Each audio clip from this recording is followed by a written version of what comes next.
Welcome to the Ignition News. We love to have you here, but remember to follow us on your favorite podcast platform. Click that like button, that subscribe button, and leave a comment below. It's going to be a great show. Welcome to the Ignition News. Let's get busy with the truth.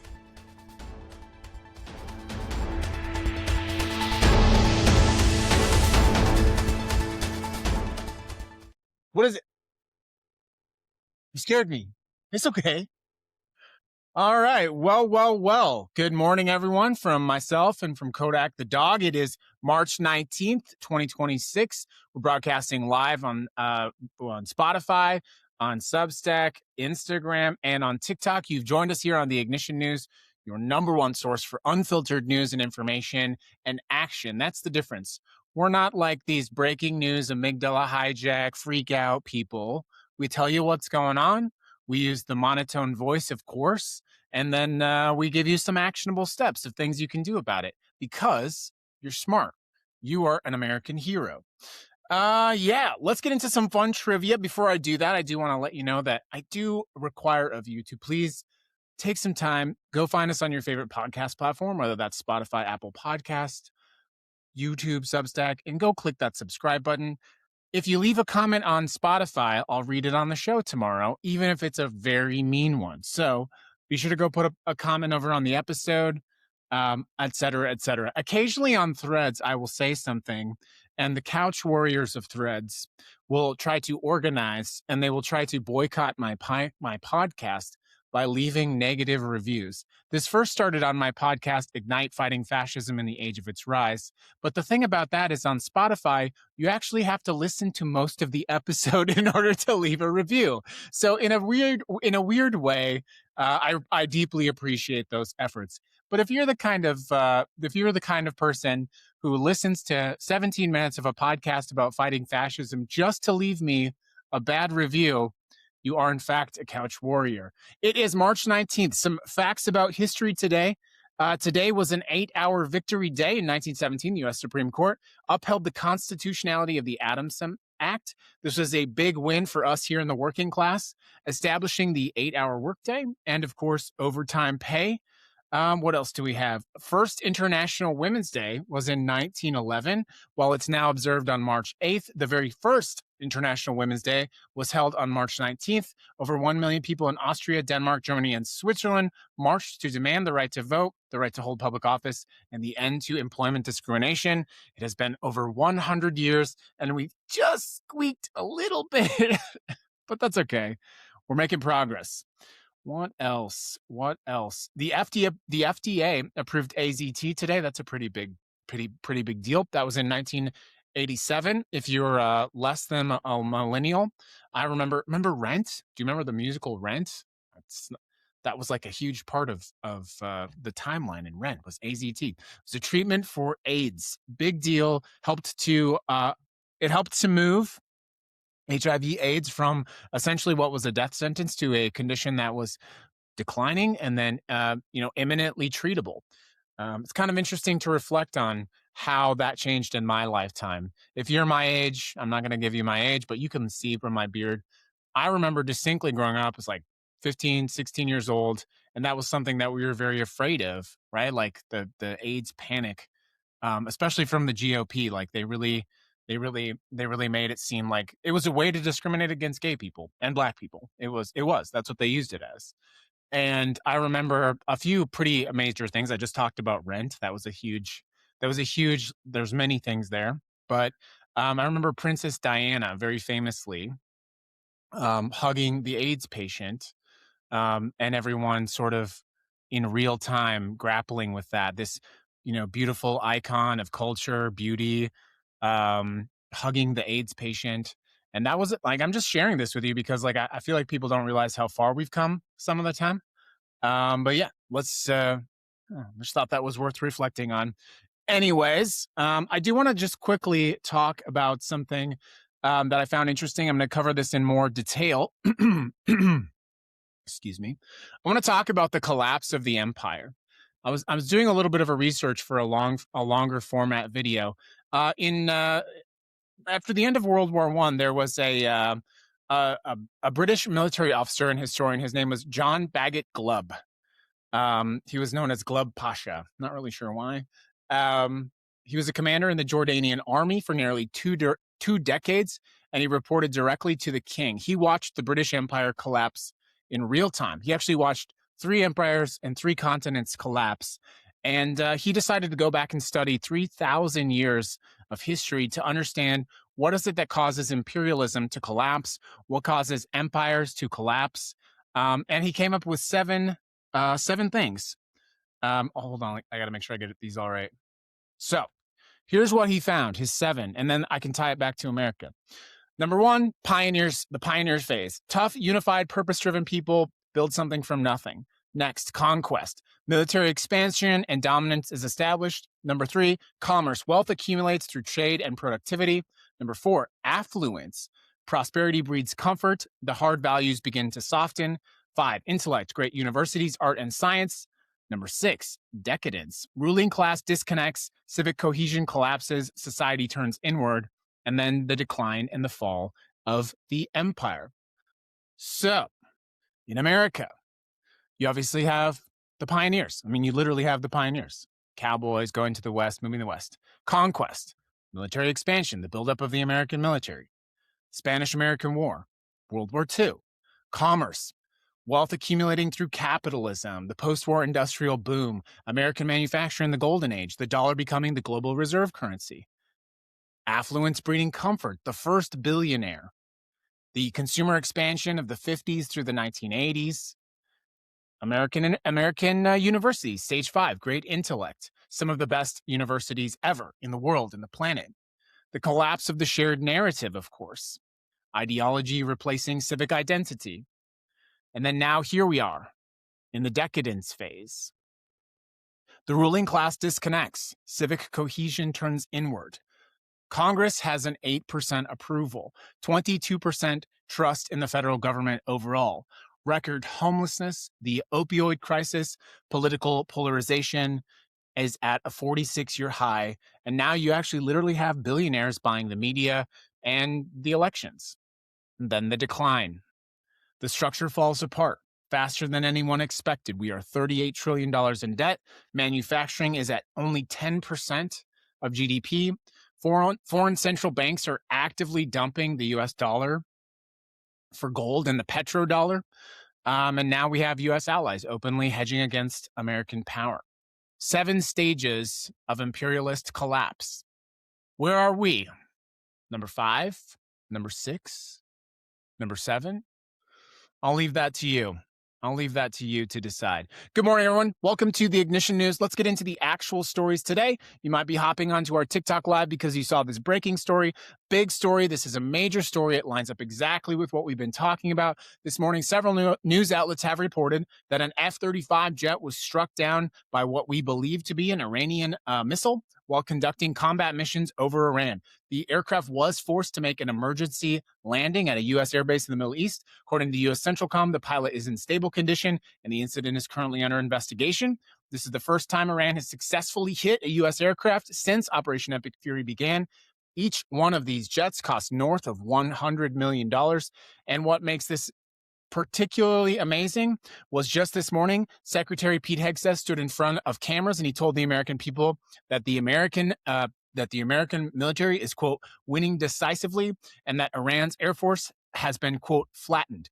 And just a few hours later, one of the most advanced stealth fighters in the history of the planet, actually probably the most dominant between the F-35 and the F-22, is now limping to a runway. And obviously we don't know the full picture yet. We don't have the whole story. We're glad that the pilot is safe.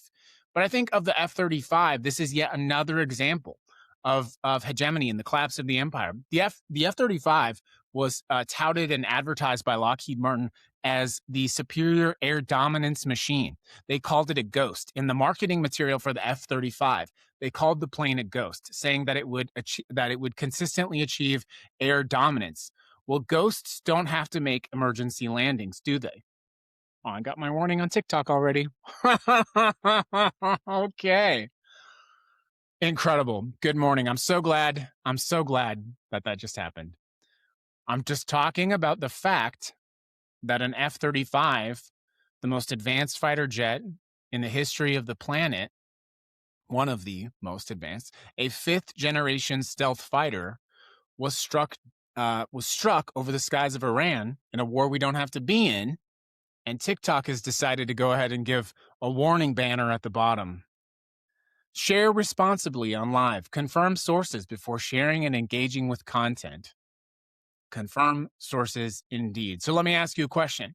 Who do you trust more, Pete Hegseth or the Ignition News? Let's get on to the second story. This is something that I thought was really important to share. We've obviously talked about this from the external before, but Jerome Powell had a press conference and he said something yesterday that was after the Fed decided not to move interest rates. And it's something that I think we intuitively know. It's been something that the financial press has been dancing around. But Jerome Powell said, what we really needed to hear, which is the truth. He said, the AI data center boom is pushing up inflation.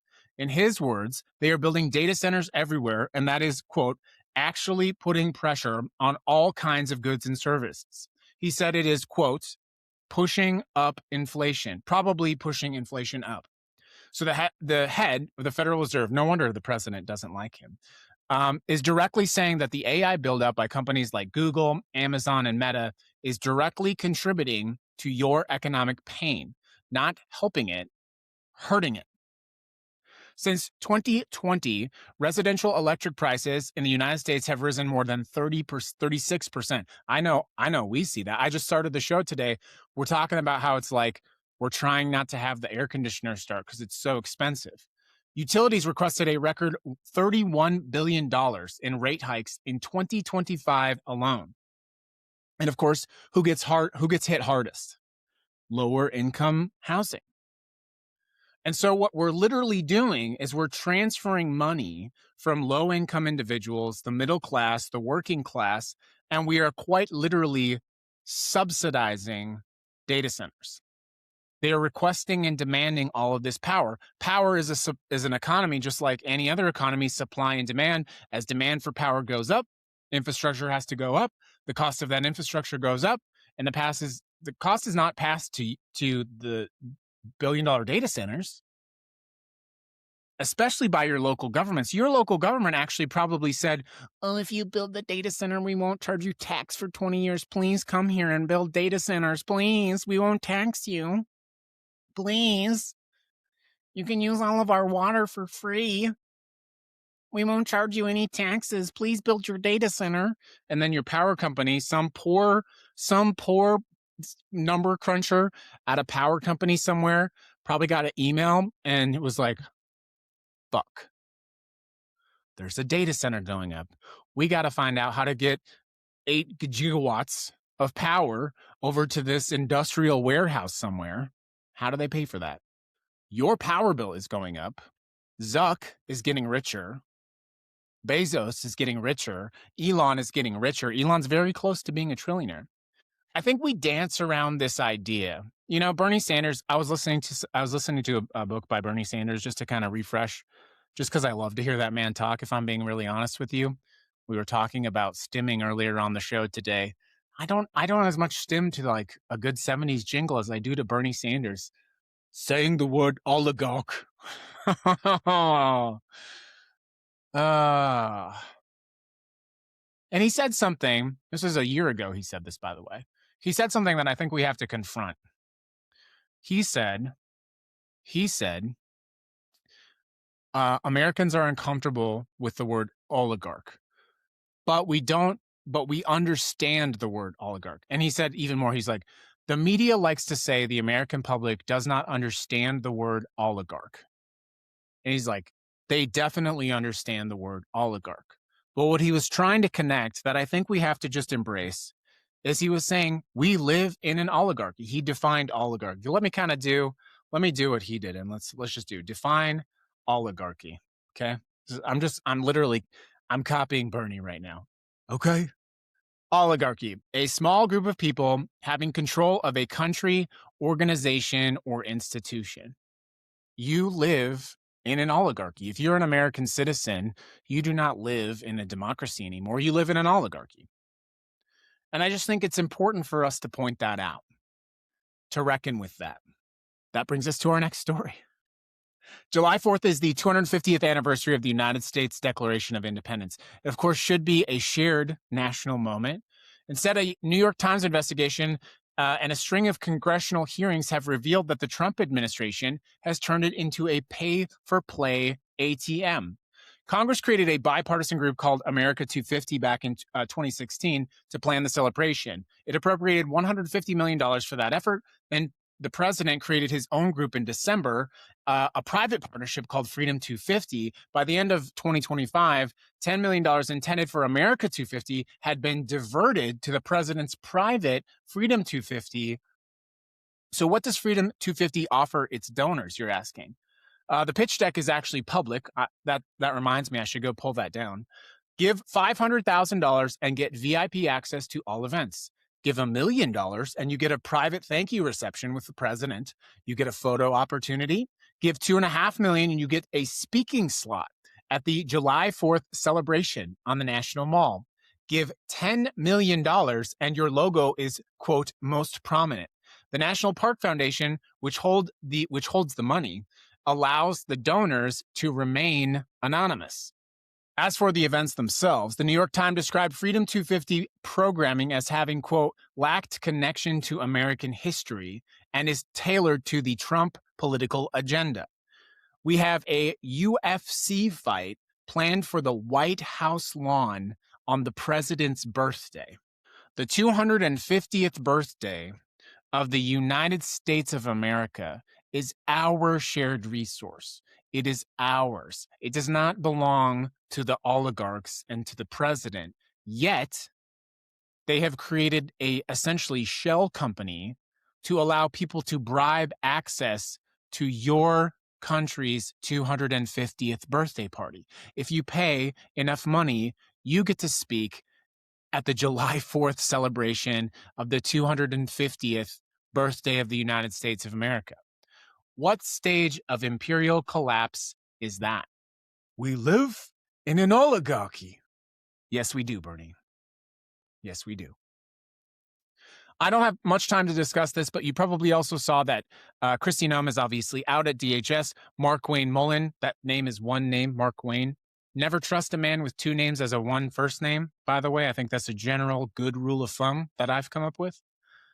I watched a little bit of the hearing yesterday. It was a pretty big joke. I do want to say, I saw Mark Wayne's the guy that had that fight with Sean Fain, the union guy in Congress. And again, Bernie Sanders was like, you're a United States Senator, sit down.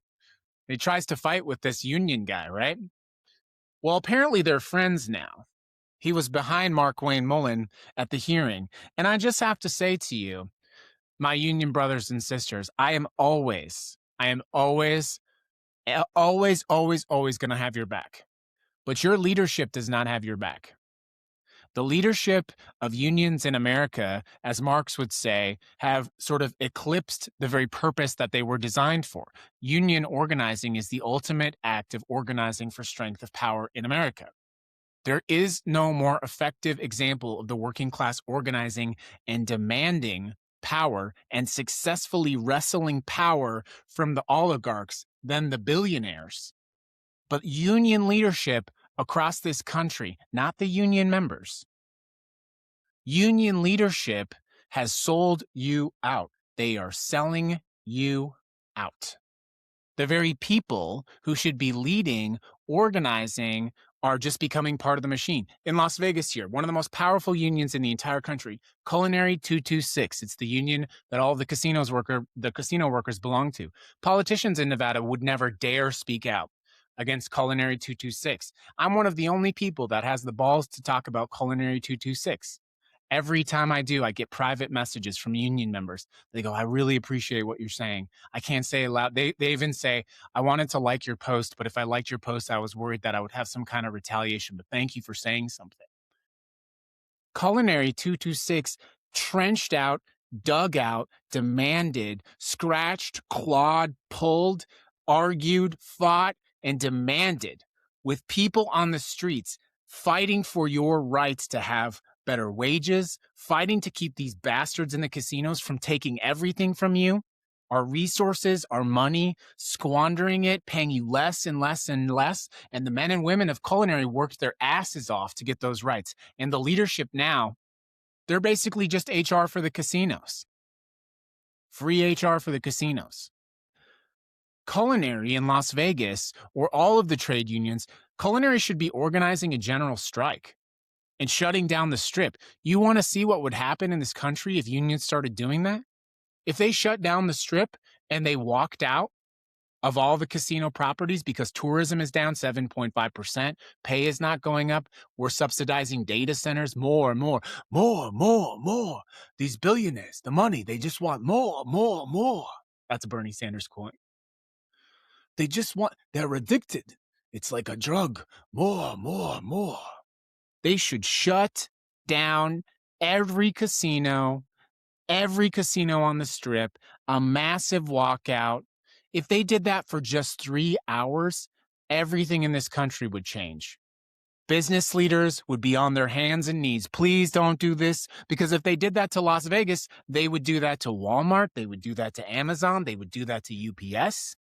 And the thing is, they have done this before.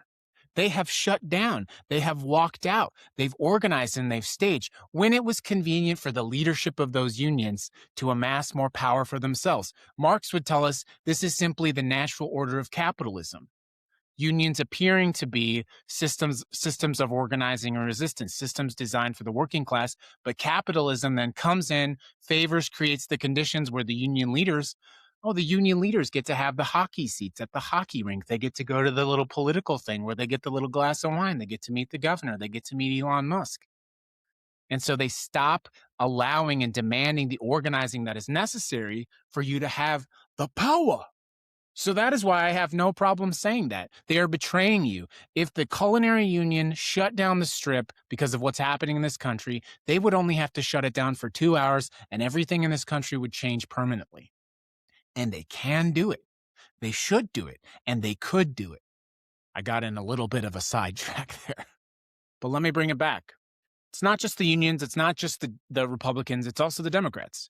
Because Mark Wayne Mullen, I watched his testimony. This is clearly the most unqualified man ever to be a senator. There's no question about it.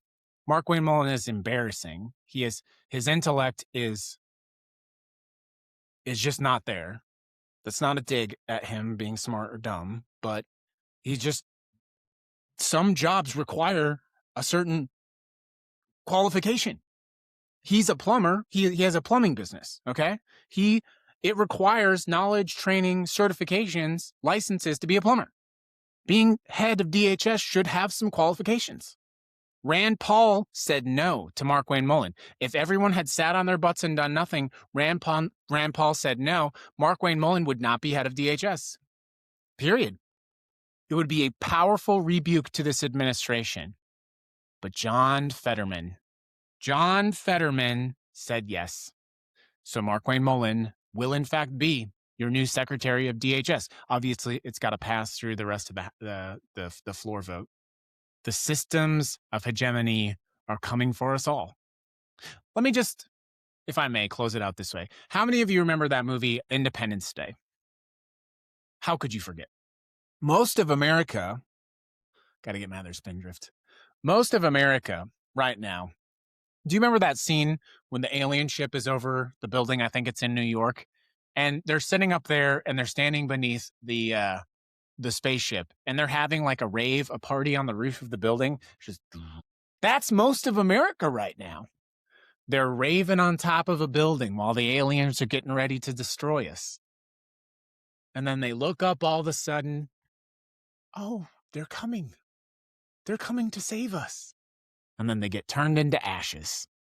That's most of the country, most of the world right now, actually. But it's not you. You are not on the building partying. You are on the street organizing. You are finding people in your community and saying, watch out for this danger. Look out for this thing that is coming for all of us. Don't listen to what they're telling you. See what you see with your own eyes. And you're building collective power, collective action, and you're helping to save people. That's the difference. Don't get me started on the bunker raves in Israel that are happening right now. That's a whole other show for a whole other day. But in times like this, when things are difficult, you do have to take stock. You have to take stock of where you are, what you believe, who you are, and who you are protecting. So don't be gloomy. You can find two ways of having hope. You can rave on top of the Empire State Building just before the aliens turn you into ashes, or you can find power in the connection of the streets. I choose the latter, and I suspect you do as well. It is March 19th, 2026. That is the show for the day.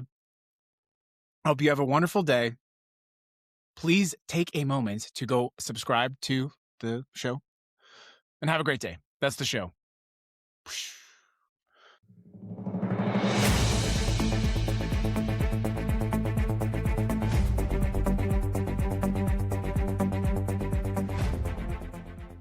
This has been today's episode of The Ignition News. Please consider following us on all of your favorite podcast platforms, whether that's Spotify, Apple Podcast, YouTube, or Substack. We're here to deliver to you unfiltered, uncensored news. Let's get busy with the truth on The Ignition News.